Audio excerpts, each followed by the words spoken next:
I'm Benjamin Hall, and I'm searching for heroes.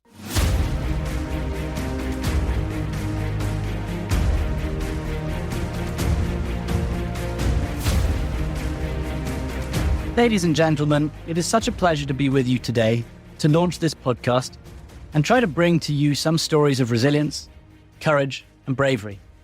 And the reason I want to do this, the reason I'm so fascinated by this, is because it's how I feel.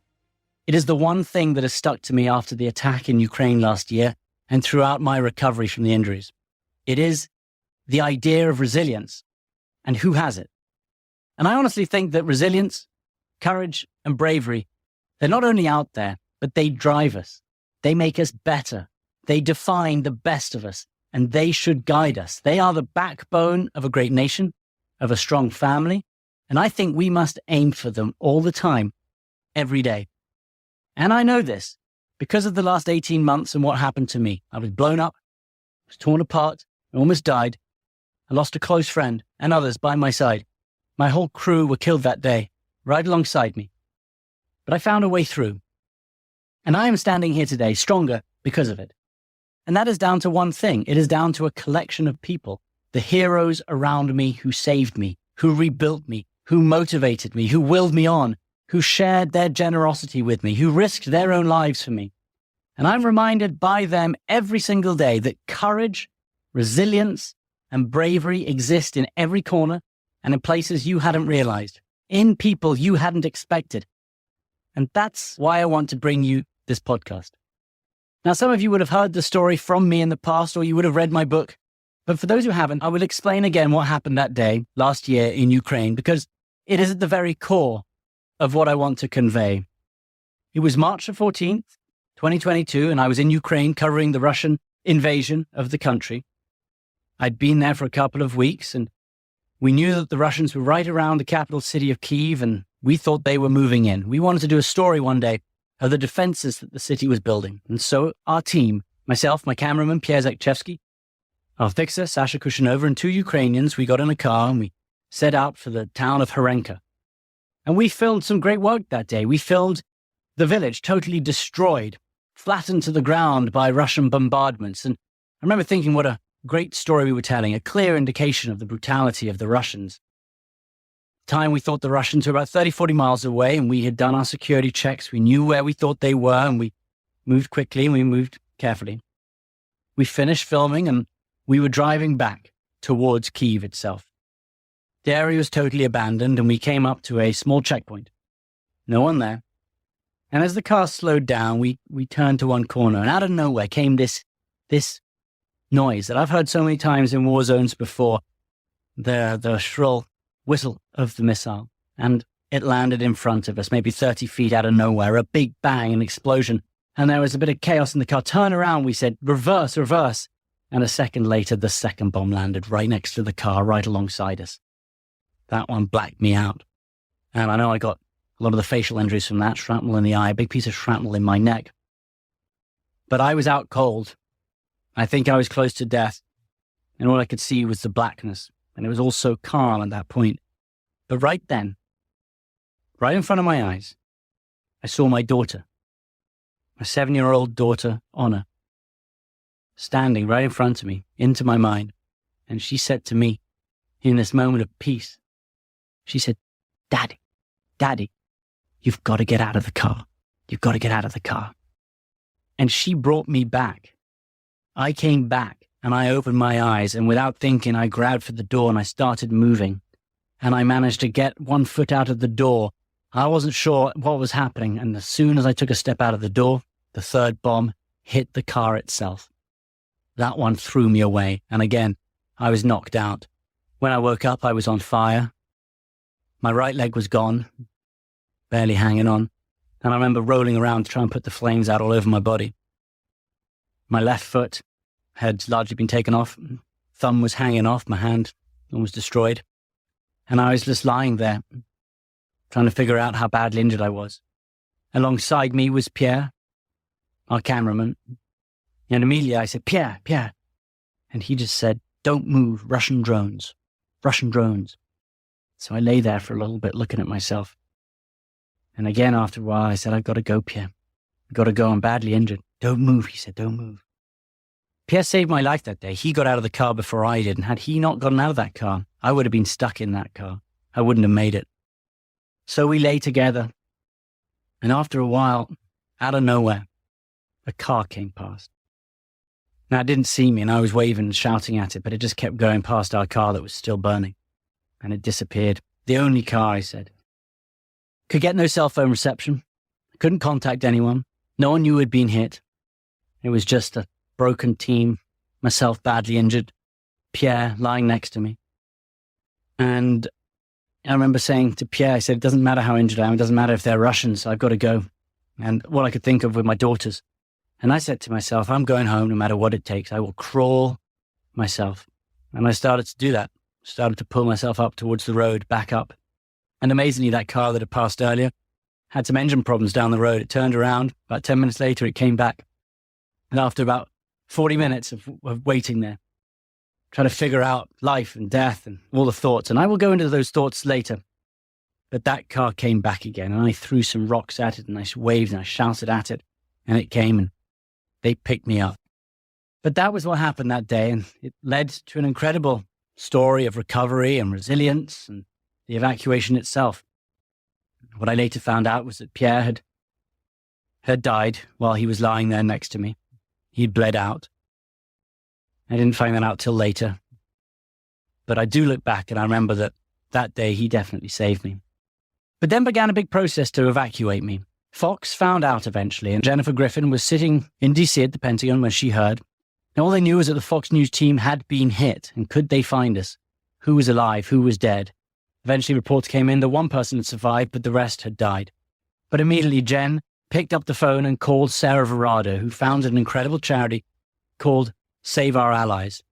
And they are specialists in going into difficult places and saving Americans.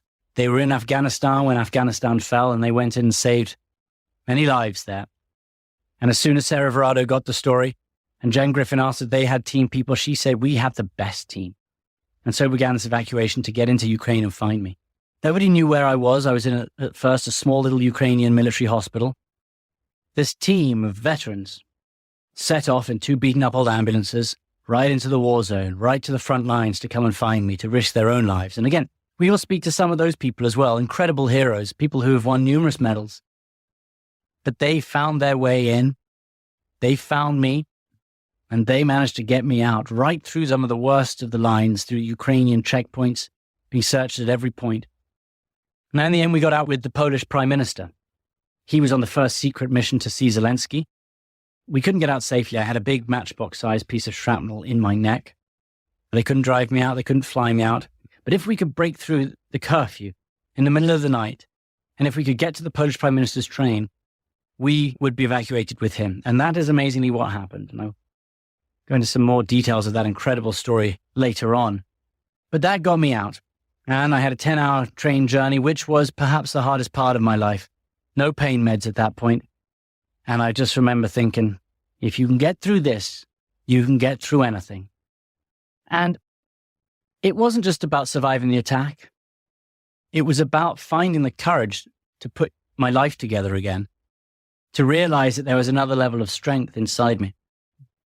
And whenever the pain became too big, too great, I remember stopping and telling myself, it's okay. There is goodness on the other side of this. And I was able, in some cases, to put aside the pain. And I know it sounds amazing, but I was able to do that and say, you've got to be stronger now. You've got 10 hours ahead of you, and you just have to lie here, badly injured, barely alive, not complain, because I was with the experts and the professionals. And I said, the last thing they need is for me moaning, me saying that it hurts. I will just lie here and be quiet. Now, Jen Griffin had spoken to the Pentagon as well, and to John Kirby, had even asked them to come in and get me out of Ukraine. But they had said that US policy was that no American boots would be on the ground inside Ukraine. But if they could get me to Poland, then the US military would take care of me and would treat me. And so that was the plan. We managed to get out, and we managed to get across the border to Poland. And what was waiting right there as I crossed and we got off the train was a Black Hawk from the 82nd. And I remember being lifted into that helicopter and getting that one moment that moment of realization where I was saved. At that point, I was actually saved, and all the pain disappeared, and I knew that I was going to be better. What's amazing is that in World War II, my father was saved by American soldiers as well. He was 12 years old, and he was in the city of Manila in the Philippines. He'd lived under Japanese occupation. He'd lived in a Japanese prison camp. Most of his family had been killed by the Japanese, and at the end of the war, he was just a little boy with his siblings in the streets of Manila. And he knew, he was told, to be saved, you have to find the American troops who are coming in. And he led a series of children through the worst urban fighting of the war. One kid shot next to him by a sniper. But the story he always told me was that eventually they found the American soldiers from the Buckeye Division, Ohio National Guard.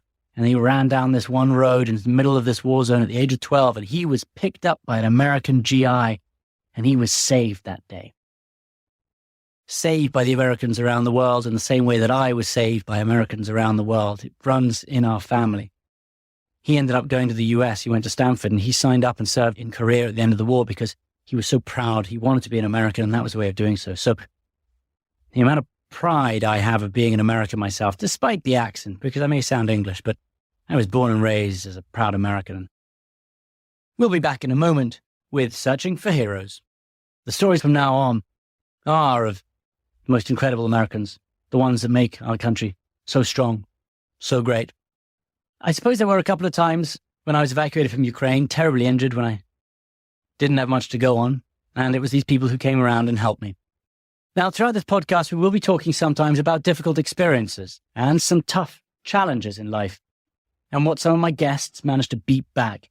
But what I want to focus on is not what they went through. It's how they picked themselves up, how they found the courage, how they ignited that, how they became strong when they were weak, how they found their identity again. It's a reminder that even in the most brutal moments, there is always light on the other side. I found it myself. I held that in my mind time and time again. You can get through this if you keep trying hard. My guests got through some of the worst. I got through some of the worst. But then life is about ups and downs. Life is an adventure. It's about journeys. And every single one of them makes you stronger. And experiencing each of them makes life amazing. And one other thing I found that all these heroes have is the ability to roll up their sleeves and do hard work. Nothing happens without hard work. I remember as a young journalist struggling to get work. And I remember it was hard work that got me through it. I was trying to become a war correspondent. I must have been in my late 20s at the time, realizing very early on that if you wanted to succeed, if you wanted to do well, you had to do hard work. You had to go somewhere no one else has gone. You had to tell stories no one else has told.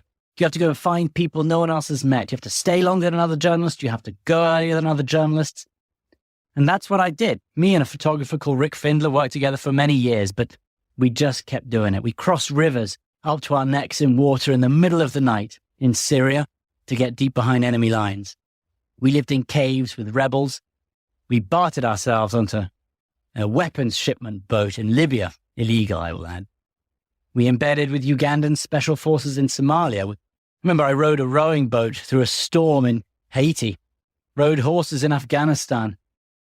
When we got shot at, we got tear gassed, was arrested and put in prisons in countries you don't want to be arrested in.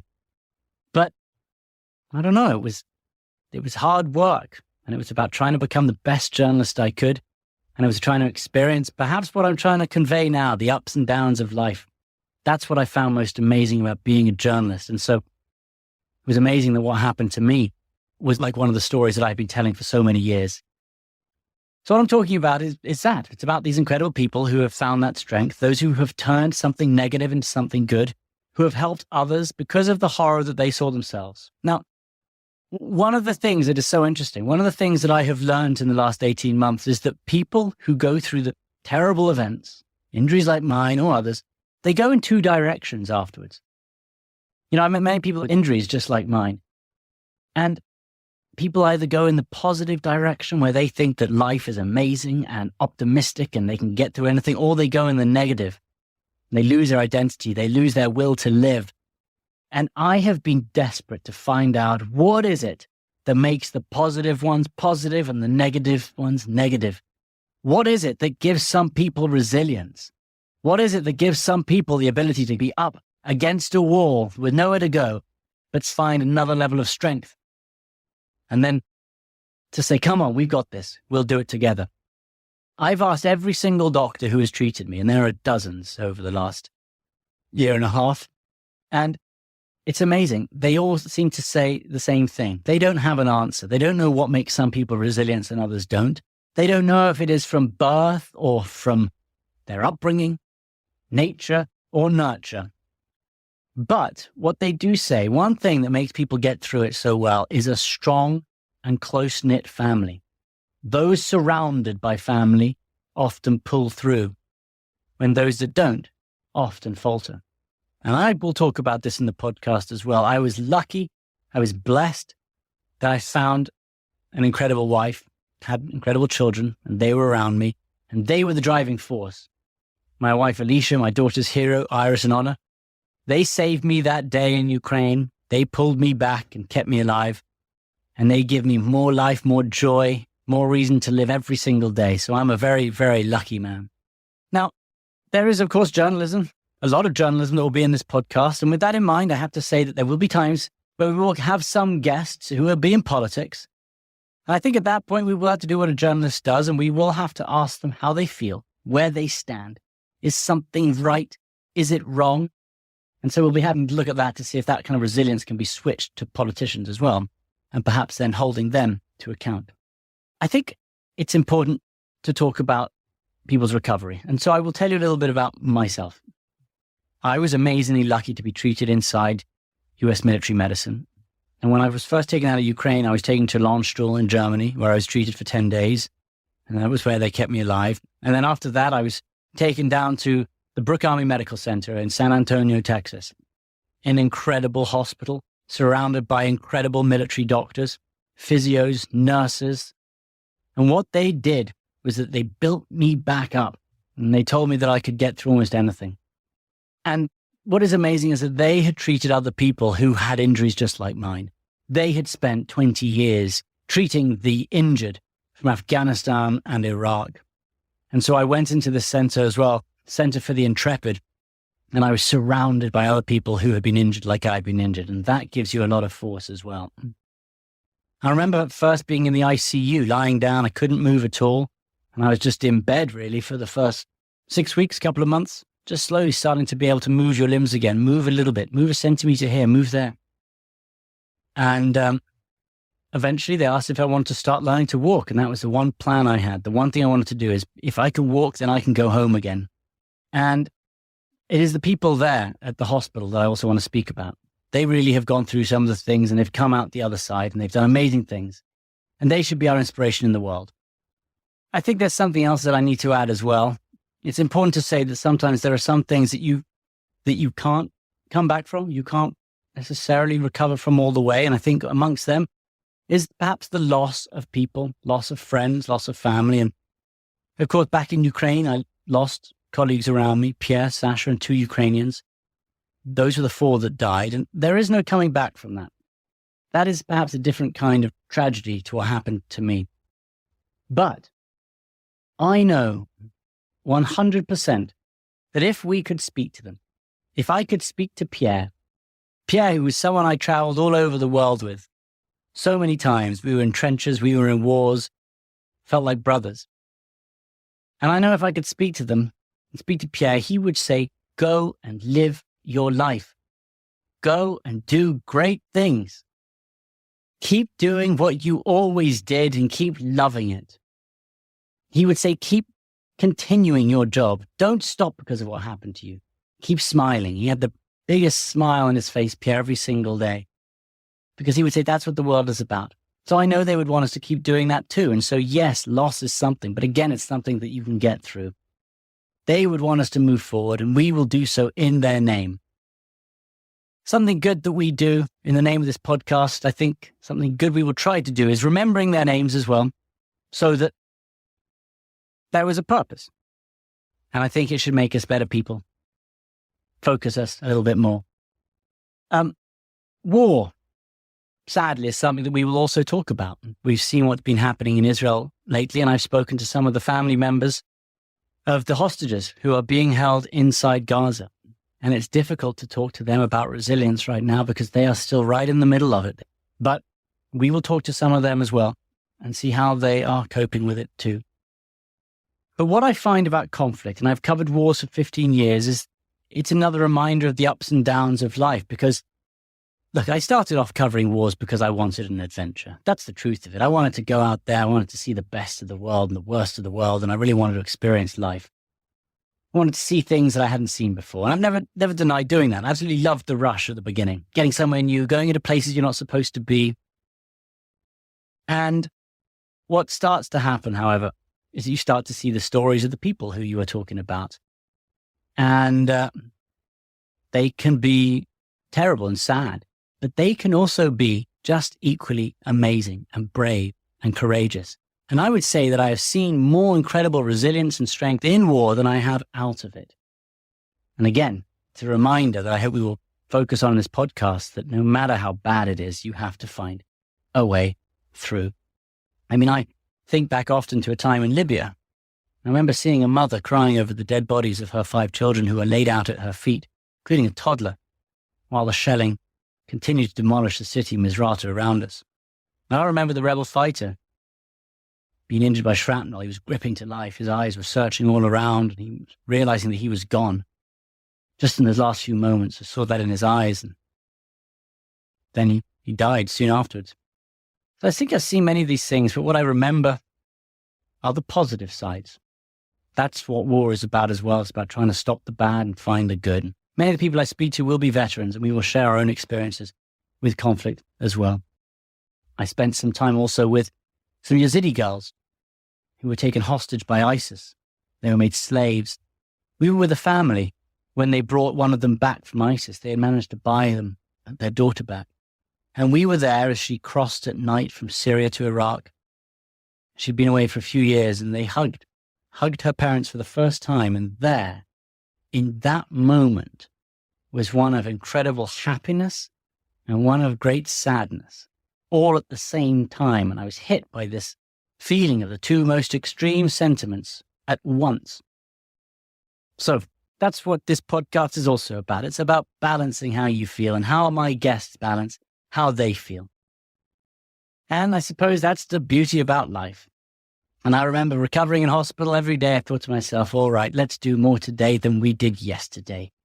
Wherever it is, let's keep working hard. Let's keep going. And if one day I took 4 steps, then the next I would take 5. If I hadn't walked to the end of the corridor, I would do it the next day. And then I would walk there faster, or I would walk further. And I made sure that there was a smile on the faces of those people around me, because they were putting me through difficult things. They were pushing me to the point of real pain, but we were doing it together. And again, in this podcast, I will talk about how we do things together. It makes us stronger. It brings us resilience, courage, and bravery.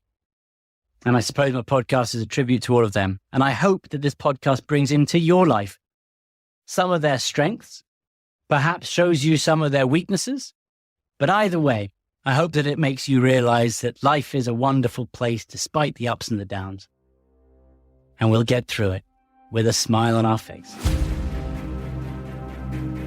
Listen ad-free with a Fox News Podcasts Plus subscription on Apple Podcasts. And Amazon Prime members can listen to this show ad-free on the Amazon Music app.